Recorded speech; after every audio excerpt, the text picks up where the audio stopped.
August 8th, 1942. Iron Bottom Sound, Solomon Islands. A heavy mist rolls across the dark water, so thick it swallows the phosphorescent wake of a dozen small craft. The air tastes of salt, sweat, and diesel. Somewhere out there, beyond the jungle-black silhouettes of Savo Island, the Japanese Tokyo Express is running south again. Fast destroyers bringing men and supplies to Guadalcanal under cover of night. Aboard PT-109, Lieutenant J.G. John F. Kennedy crouches beside the chart table, red light painting his face. The engines thrum at idle, a low growl beneath the creak of the wooden hull. Each man waits for the order. Above them, a moon tries to push through the clouds, but the darkness wins. Radar picking up echoes, bearing 090, range 6,000 yards, whispers Ensign Thompson, headset pressed tight. Could be a barge column, or destroyers. Kennedy nods. The new SO2 radar, a jury-rigged set built into a plywood mast, is their edge tonight. Months earlier, these little boats had no such luxury. They hunted by eye and instinct, engines roaring, searchlights cutting the dark like suicide flares. Too often, Japanese lookouts spotted them first. Too often, the PTs vanished in columns of flame. Now, the tables are turning. Kennedy gives the signal. The helmsman eases the throttle forward.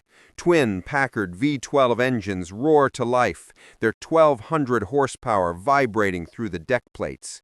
Spray whips across the bow as the 80-foot boat accelerates to 40 knots, faster than any destroyer in the Solomons.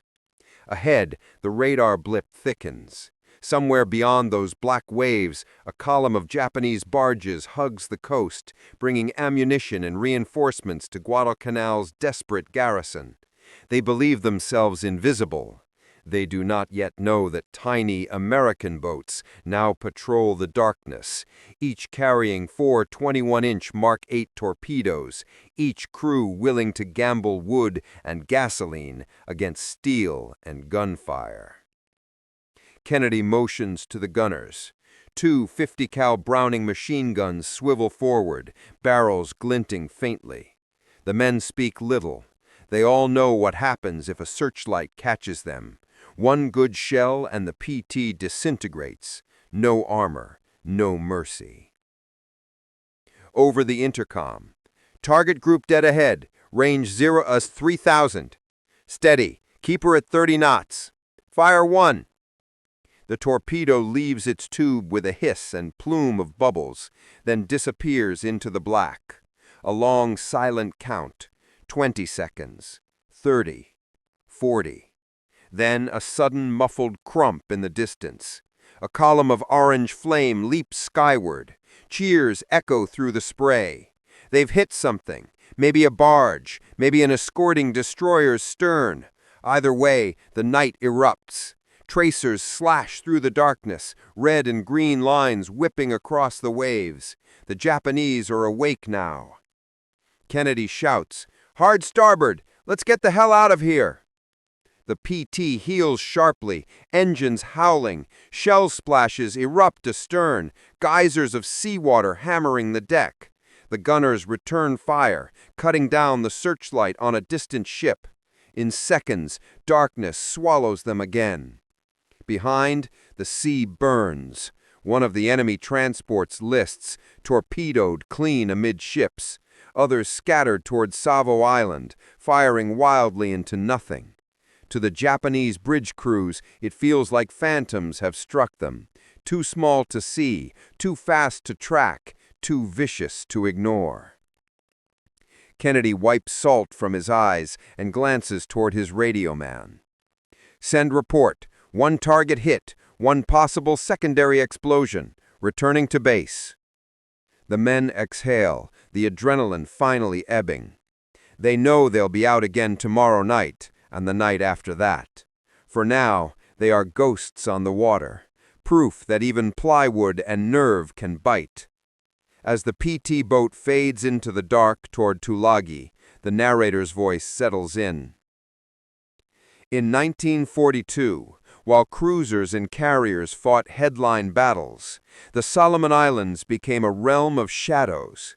Here, men in 80-foot torpedo boats fought an invisible war against the Empire of Japan, a war of spray, moonlight, and sudden fire. The Japanese admirals called them crude. They would soon learn another word: lethal. The camera lingers on the burning ship in the distance, reflected in the wet eyes of the exhausted crew. The night is far from over. Tokyo, autumn 1942. In a paneled conference room inside the Navy Ministry, cigarette smoke curls around the brass edges of a strategy map. Admiral Isaruku Yamamoto listens as a younger officer, Commander Nishimura, snorts at the intelligence summary laid on the table. "American patrol boats," he says with a grin. "Wooden toys armed with torpedoes. They think they can challenge destroyers? Absurd." Another staff officer chuckles. "Even their torpedoes malfunction, sir. Remember the Mark 14s? Half them never exploded. Let them come." Laughter rolls around the room. For Japan's naval elite, veterans of Tsushima's legacy, speed, armor, and range define power. Their own Fubuki-class destroyers displace 2,000 tons, carry Type 93 long-lance torpedoes that can reach over 20,000 meters. Against that, a 20-ton wooden boat seems a joke. But not everyone laughs. Rear Admiral Tomiji Koyanagi, a staff tactician who has read after-action reports from Guadalcanal, clears his throat. "Sirs, the reports mention nocturnal attacks near Savo Island, small craft, difficult to detect. We lost 2 barges last week and a transport damaged. Perhaps these toys are improving." Yamamoto eyes him quietly. "You think these American gnats matter, Koyanagi?" Koyanagi hesitates. I think, sir, that in a war of attrition, even gnats can sting." The laughter fades uneasily. Outside, the Imperial Navy is learning hard lessons. Supply lines to Guadalcanal are bleeding. Destroyers, nicknamed the Tokyo Express by Allied airmen, run nightly from Rabaul to the island, dodging bombers by day, risking ambush by night. The Americans control the daylight sky. The Japanese must own the dark. For now, they do. Each night, sleek destroyers like Kajiro and Yudachi roar through the slot at 30 knots, decks piled high with ammunition, rice, and wounded men. They unload within minutes under starlight, then vanish north before dawn. Each run saves soldiers, but costs fuel, lives, and steel. Yamamoto studies the map in silence. His mind turns to another battle, Midway, where underestimation had already cost him dearly. The Americans adapt faster than expected. Their pilots, their carriers, their code breakers. Could their little boats be another surprise? For now, the reports seem minor irritations. 2 barges lost, destroyer slightly damaged, night engagement unclear. Nothing catastrophic. Yet the trend unsettles him. The Americans are probing the very arteries of Japan's island empire. Meanwhile, on the other side of the Pacific. Tulagi Harbor, Solomon Islands, November 1942. The smell of burnt oil still hangs over the docks. PT crews lounge on crates, shirts off, hands black with grease. Mechanics work in silence under the palms, patching holes, repainting hull numbers that had been shredded by shrapnel. Lieutenant William Libano of PT-157 wipes his hands and looks over at the new radar set being bolted to a neighboring boat. "They called us suicide boats when we started. Guess suicide's getting upgrades." Across the dock, A young officer from the newly arrived PT Squadron 3 unrolls a map. Command wants double patrol lines tonight. Barges keep hugging the coast from New Georgia. We'll work in pairs, shadow, then strike. He points toward the narrow channel west of Guadalcanal, Iron Bottom Sound, named for the ships already lying there. The men nod. Every one of them knows that name isn't metaphorical. As dusk falls, they load Mark 8 torpedoes, each nearly a ton, older than many of the crew. The green-gray hulls gleam under lantern light. Engines cough, then roar to life, echoing through the mangroves. Another night, another gamble. The narrator cuts in. By late 1942, American PT boats were no longer experiments. They were hunters. Wooden, yes, but fast, cheap, and everywhere. The Japanese still dismissed them. They would not for long. Midnight, the slot. A convoy of Japanese destroyers, 5 ships strong, races southward through the dark. Lookouts strain their eyes against the glare of phosphorescent foam. The lead ship, Nagara, slices through the sea at 35 knots. Below deck, engineers curse the constant overwork. These express runs push engines to the edge. On the bridge, Captain Aritomo Goto leans over the chart table. Guadalcanal by 0130 hours. We unload 10 minutes, then reverse course. No delays. Hi, Captain. Outside, the black horizon glows faintly, lightning over Savo Island.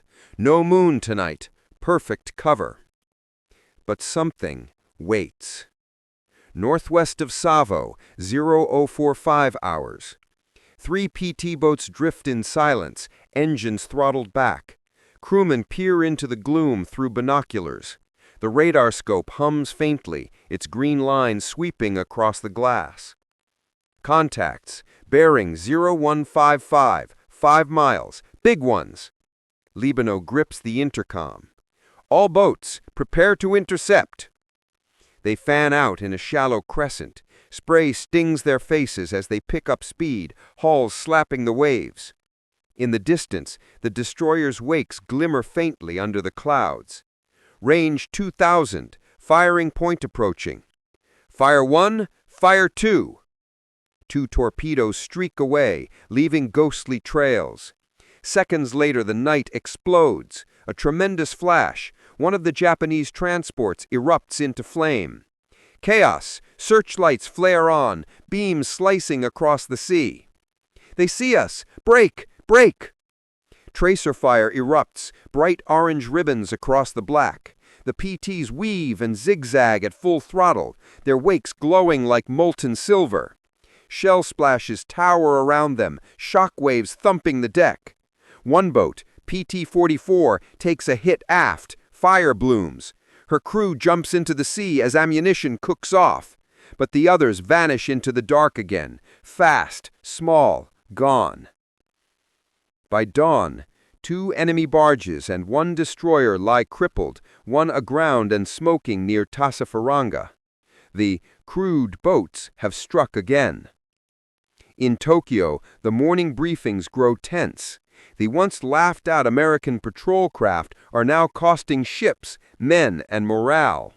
Convoy commanders begin requesting extra escorts, extra gunners, extra fuel, anything to fight shadows that hit and disappear. But as one officer mutters bitterly in the mess, how do you shoot what you cannot see? The age of wooden boats has returned to haunt the steel fleet. January 1943, Blackett Strait, New Georgia Sound. A pale moon struggles through the clouds, casting shifting silver ribbons across the restless water. Jungle shadows press in on both sides, dense, alive, and hostile. The air hums with the drone of insects, the hiss of surf against coral. Somewhere in that darkness, engines rumble. The Tokyo Express is coming again.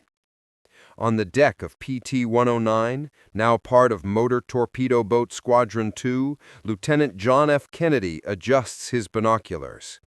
His men whisper around him, checking ammunition belts, testing firing switches. The PT's wooden hull creaks softly as it drifts with engines idling. Every man knows the sound of a destroyer's propellers by heart, the deep pulsing growl of something huge, fast, and deadly. "Radar's got 'em," calls Ensign Thompson. "Bearing 180, range 5 miles. Looks like 3, maybe 4 destroyers." Kennedy nods. Tokyo Express again. Let's give them a welcome. He studies the phosphorescent horizon, the line between sky and sea, barely visible. These patrols are becoming routine. Night after night of silence, waiting, brief chaos, and vanishing into darkness again. But each ambush chips away at the lifeline feeding Japan's forces on Guadalcanal. Every barge sunk, every destroyer crippled, weakens the enemy's grip. Kennedy leans over the chart. We'll flank south, intercept on their starboard quarter. Keep throttle low until we're within 2,000 yards. The PT boat surges forward, slicing through the oily water. Spray flecks the men's faces. The twin Packard engines purr like tigers in a cage, restrained, ready. Ahead, faint shadows move against the lighter water. Shapes of enemy destroyers, their silhouettes black against the starlit sky. "Fire 1!" The torpedo streaks away, leaving a white scar on the water. Then a second. "Fire 2!" A minute passes. Then, boom! A muffled explosion rumbles through the night. A column of water and flame rises where one of the destroyers had been. "Direct hit!" cries the torpedo man. The crew roars with relief and disbelief alike. "All right, boys, time to disappear." The PT pivots hard, throttles wide open. The men clutch railings as the boat skips over waves at 40 knots, engines screaming. Behind them, searchlights flare and the sea comes alive with tracers. Splashes erupt on all sides, each one a potential death sentence, yet the PT dances between them like a ghost. Kennedy shouts over the roar, "Keep her steady, Mac, we're not done yet." The gunner on the bow rakes a barge with twin Brownings, the tracers stitching glowing lines across the night. The smell of cordite fills the air, mingling with diesel and salt. A Japanese sailor leaps from the burning wreck as it rolls onto its side. The Americans vanish again into the dark. Tulagi, next morning. The PT base looks more like a scrapyard than a naval facility. Boats riddled with holes, masts scorched, hulls patched with tin and paint. Mechanics work bare-chested under palm leaves, welding plates and splicing cables. Yet the spirit among the crews is electric. Lieutenant Commander Thomas Warfield, squadron leader, gathers his men.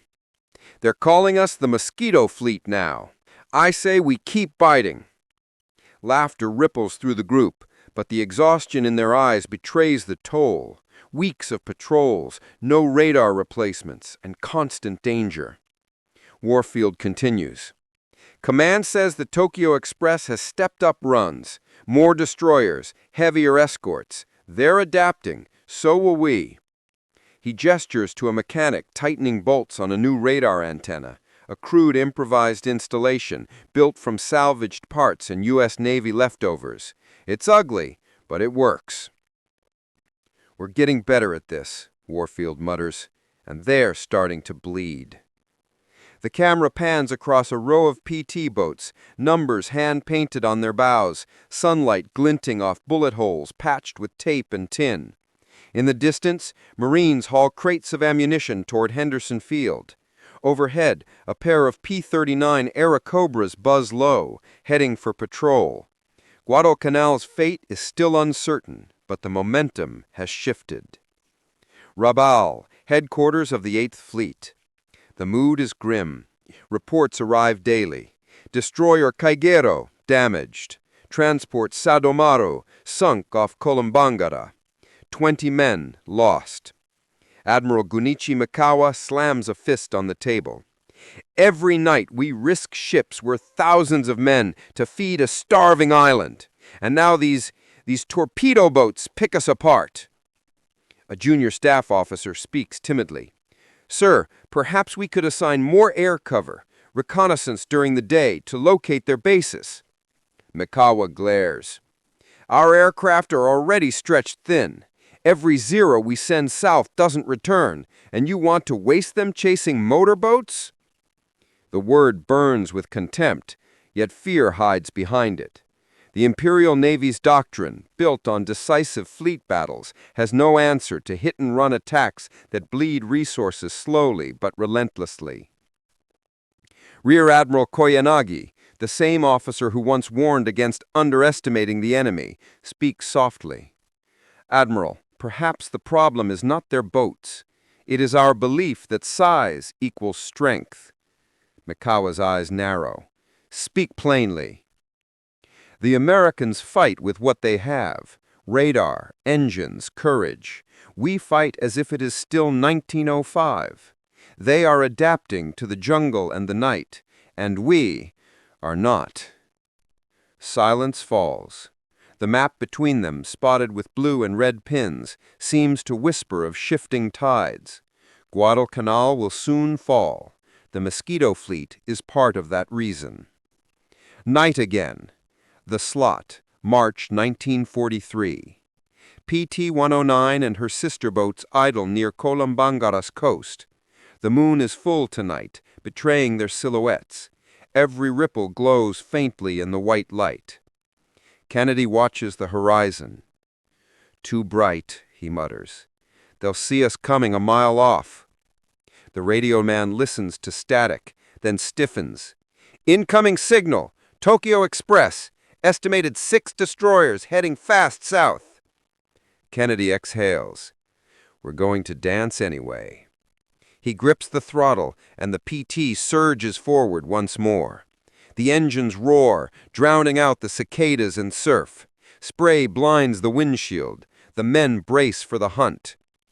The narrator's voice cuts through the roar. By 1943, the PT squadrons of the South Pacific had become predators of the night, swift, silent, and unrelenting. What began as desperation evolved into mastery. Each sortie honed their tactics. Each loss taught a lesson written in flame. The Japanese still laughed at their wooden hulls, but deep down, among the captains of the Tokyo Express, the laughter was fading. Something small, unseen and deadly, now prowled their waters. The camera follows the PT boats vanishing into the silver mist, their wakes glowing like trails of moonlight. Silent hunters racing into the black. April 7th, 1943. Kula Gulf, Solomon Islands. The sea is glassy under a starless sky. Rain drizzles softly, clinging to skin and decks. Out here, even the moon hides. The only light comes from the faint glow of instrument panels and the orange tip of a sailor's cigarette, before an officer hisses, "Kill that light." The small flame dies instantly. Aboard PT-150, Lieutenant Richard Carisi listens to the drone of distant propellers. They sound like thunder rolling across the water, slow, deliberate, powerful. The Tokyo Express is running again. Somewhere out there, destroyers laden with men and crates slice through the night toward Columbangara. Sound contact, bearing 070, whispers the sonar man. That's them. Engines ahead 1/4. Let's ghost in close.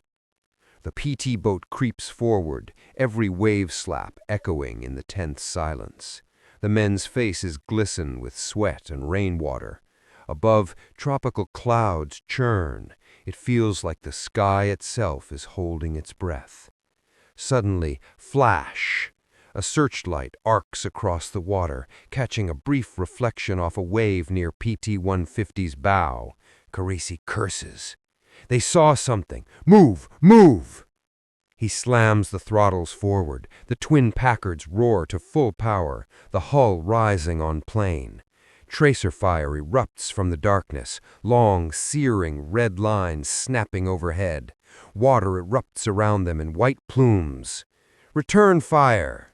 The twin 50 cows bark furiously, their thunder drowned by the engine's scream. Shell casings clatter across the deck.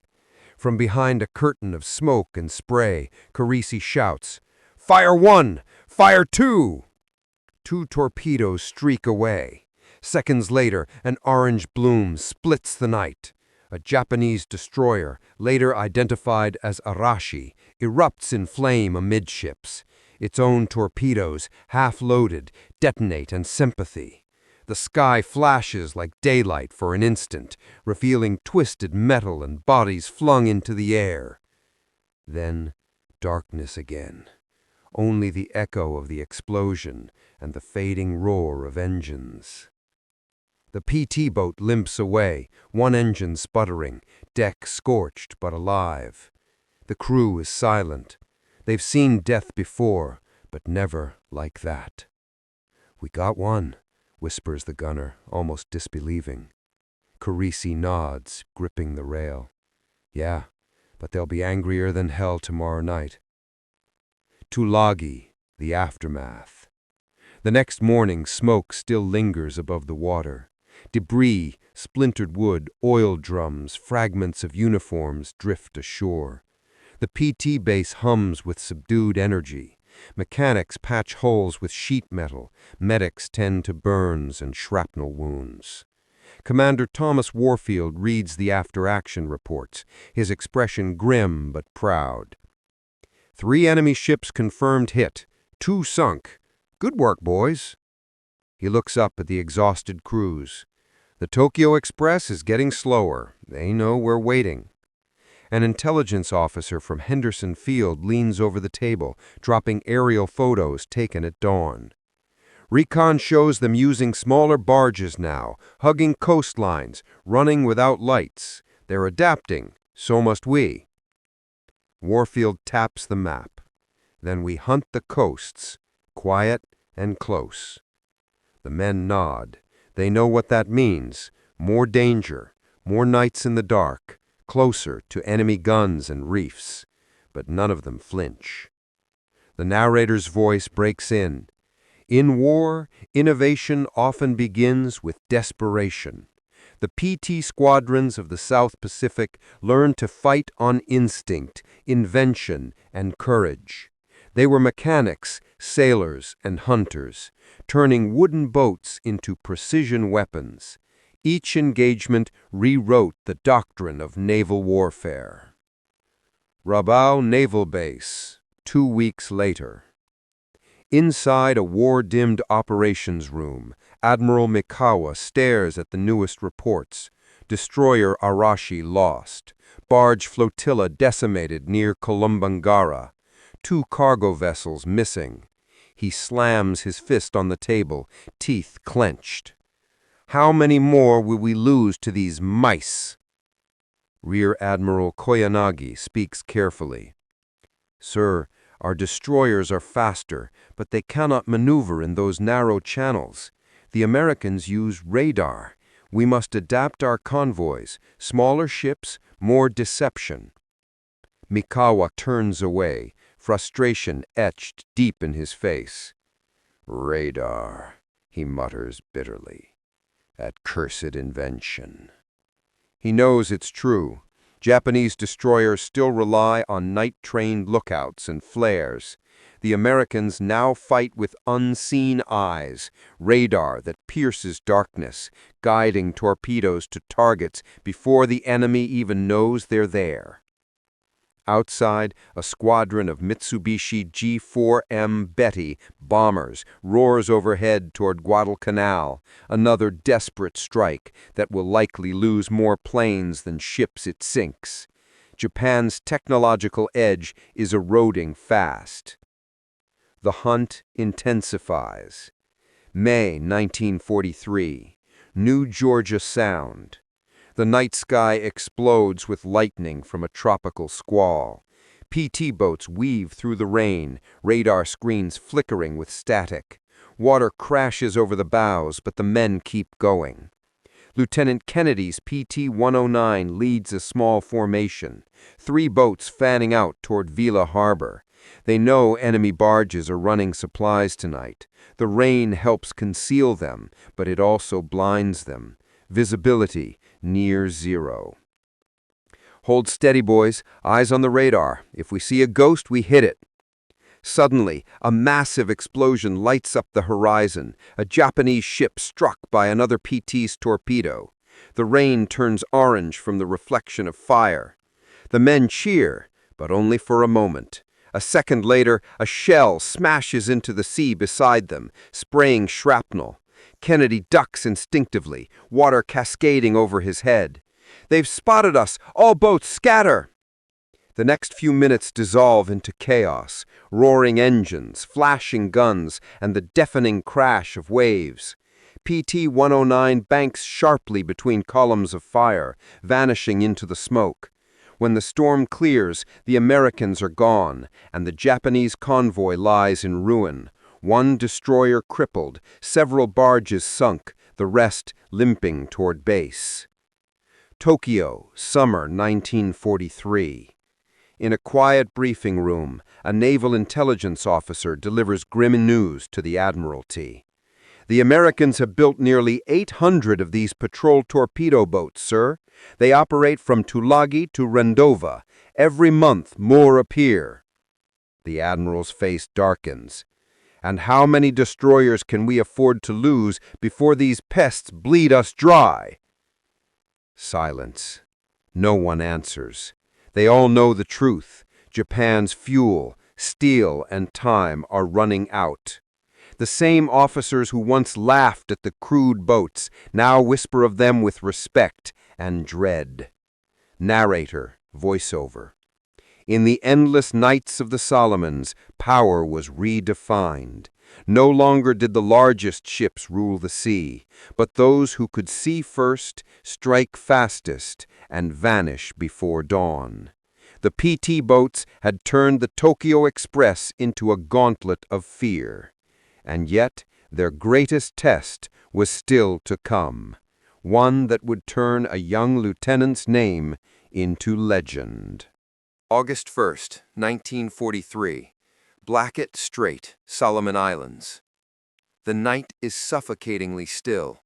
Even the jungle seems to hold its breath. Clouds blot out the stars, turning the sea into a void. Every ripple feels amplified, every creak a shout. Aboard PT-109, Lieutenant John F. Kennedy leans over the chart table. Sweat drips from his brow, pooling on the worn paper. "Engines to 1/4, he says quietly. "Let's drift for a bit. We'll save fuel." His crew nods silently. After weeks of patrols, exhaustion clings to them like the humidity. Most have lost friends, boats gone in flashes of light and oil. But there's no time to grieve. The Tokyo Express still runs, and they still hunt. The black water murmurs beneath the hull. From the nearby jungle, faint lightning flashes illuminated twisted palms on Gizo Island. In the distance, the low rumble of destroyer engines carries across the strait. "Sound contact. Multiple screws bearing 150, whispers the radio man. Kennedy straightens. "All right. Get ready, men. She's coming fast." The PT's crew springs into motion, torpedo tubes primed, gunners gripping handles slick with sweat. Radar flickers, its screen barely functional after saltwater corrosion. They have minutes to position themselves. Kennedy peers into the void, nothing but darkness. Then, light. A massive bow wave appears out of nowhere, white foam under a black silhouette. The shape grows, impossibly huge, impossibly fast. "Ship bearing down, hard port!" The helmsman jerks the wheel, but it's too late. At 0330, the Japanese destroyer Amagiri, 2,000 tons of steel, slams into PT-109 at 30 knots. The impact rips the smaller vessel in half. A deafening explosion of wood, flame, and metal erupts. Kennedy is thrown across the deck, plunging into the sea. For a moment, there is only chaos. The roar of engines, screams, the hiss of burning fuel spreading across the water. Amagiri's dark shape vanishes into the night, never slowing down. When the flames subside, half of PT-109 is gone. The other half burns like a floating torch. Survivors cling to the wreckage, coughing, gasping, calling names into the black. "Harris! Gibson! Anyone see Harris?" "Skipper's alive!" someone shouts. Kennedy surfaces, sputtering seawater, his life jacket half torn. He spots two men clinging to a plank. The air stinks of gasoline. Flames drift toward them. "Swim clear!" he yells. "Get away from the fire!" He grabs the unconscious Patrick McMahon, whose hands are badly burned, and begins towing him by the strap of his life jacket, holding it in his teeth as he swims, one arm, one breath at a time. The rest of the crew gathers what's left of the wreck and starts pushing toward a faint dark line on the horizon, an island barely visible against the night. Hours pass. The current fights them with every stroke. By dawn, the survivors, 11 men out of 13, dragged themselves onto a narrow coral island, barely 100 yards wide, exhausted, wounded, alive. They collapse in silence, the only sound the hiss of waves against sand. Plum Pudding Island. The sun rises, harsh and merciless. Flies swarm. The men lie scattered under scrub palms, lips cracked, throats raw. Their boat is gone, their radios destroyed, their flares soaked. There is no food, no fresh water, and no sign of rescue. Kennedy staggers to his feet, eyes red-shot. "We're not dying here, not like this." He surveys the horizon, a maze of reefs, islets, and enemy-held coastlines. Somewhere out there are Japanese patrols. Somewhere beyond, friendly forces at Rendova or Kolombangara. He looks at his men, too weak to stand. "We'll move tonight. There's another island 2 miles east. Maybe coconuts, maybe help." That night, they set out again, paddling on planks and debris. The sea glows faintly with phosphorescence, every movement leaving a ghostly trail.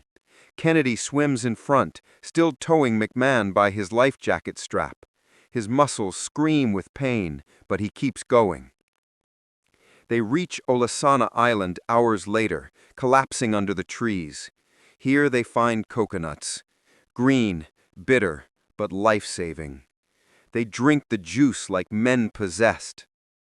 The narrator's voice cuts in. For 6 days, Lieutenant John F. Kennedy and his crew survived on coconuts and seawater, hiding by day, swimming by night. Japanese patrols passed within sight, yet through exhaustion and injury, Kennedy refused to abandon hope. On the 7th day, 2 Solomon Islanders, Byukugasa and Eroni Kumana, scouts loyal to the Allies, spot the stranded Americans. Kennedy carves a message into a coconut shell. "Nauru is commander. Native knows posit. He can pilot. 11 alive, need small boat. Kennedy." The men carry it through the jungle and sea to a coast watcher station at Wanawana. 2 days later, PT-157 rescues the survivors. Kennedy is the last to board, helping his wounded crew first. As the boat speeds away, he looks back at the little island that had been both grave and salvation. Tulagi Base, weeks later. The story spreads like wildfire through the fleet. A young officer towing a wounded man through the night, leading his men to survival against impossible odds. Some call it luck, others call it leadership. Kennedy shrugs off the praise, writing home simply, There's nothing exceptional in getting yourself and your crew back alive. We all try to do the same. But the Navy takes notice. The story becomes a legend, an emblem of courage and endurance that ripples far beyond the Solomons. The Japanese, reading intercepted Allied dispatches, learn of PT-109's destruction and the survival of its crew. Admiral Koyanagi reads the report, silent. Then he says to his aide quietly, "If that is what their crude boats produce, then perhaps we have been laughing at the wrong enemy." Narrator, voiceover. The battle for the Solomons would grind on through 1943, but its lessons endured far longer. In those dark, narrow waters, the U.S. Navy discovered a truth older than war itself, that courage, ingenuity, and will can make even the smallest vessel a weapon of destiny. The Japanese admirals who once mocked the patrol torpedo boats would learn, one fiery night at a time, that strength is not always measured in steel. The camera pulls back, an aerial shot of the black waters of Iron Bottom Sound, speckled with the ghosts of ships beneath the surface. The faint echo of engines fades into the tropical night.